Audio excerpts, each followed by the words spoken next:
യോഹന്നാന്റെ സുവിശേഷം 21-10 യേശു അപ്പസ്തോലന്മാരോട് പറഞ്ഞത്, നിങ്ങൾ ഇപ്പോൾ പിടിച്ച മത്സ്യത്തിൽ കുറെ കൊണ്ടുവരുവിൻ. നമ്മളുടെ ശ്രമങ്ങളെ പരിപൂർണമാക്കാൻ ആഗ്രഹിക്കുന്ന ദൈവത്തിൻ്റെ മുൻപിലേക്ക് പലപ്പോഴും നീങ്ങാൻ കഴിയുന്നതെന്നാണ്. ദൈവത്തെ മഹത്വപ്പെടുത്താനും ദൈവത്തെ അനുസരിക്കാനും നമുക്ക് കഴിയുന്നില്ല.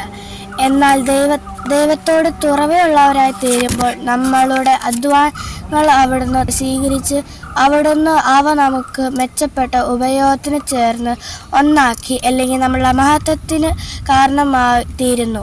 നമ്മൾ ദൈവത്തിന് അർപ്പിക്കുന്ന കാര്യങ്ങൾ ദൈവം സ്വീകരിച്ച് അവയെ അനുഗ്രഹിച്ച് നമുക്ക് തിരികെ തരുമ്പോൾ നമ്മളുടെ മഹത്വത്തിന് കാരണമായി തീരുകയാണ്. ഈശോ യോഹന്നാന്റെ സുവിശേഷത്തിൽ അപ്പസ്തോലന്മാരുടെ കയ്യിൽ നിന്ന് മീൻ മേടിച്ചിട്ട് ചുട്ട് കഴിക്കാൻ പാകത്തിലാണ് തിരിച്ചു കൊടുത്തത്.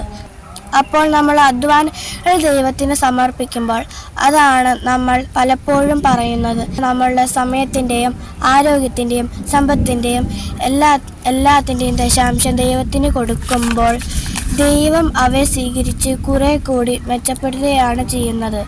ഒരിക്കലും നമ്മെ അവിടുന്ന് ശൂന്യരാക്കുകയല്ല ചെയ്യുന്നത്.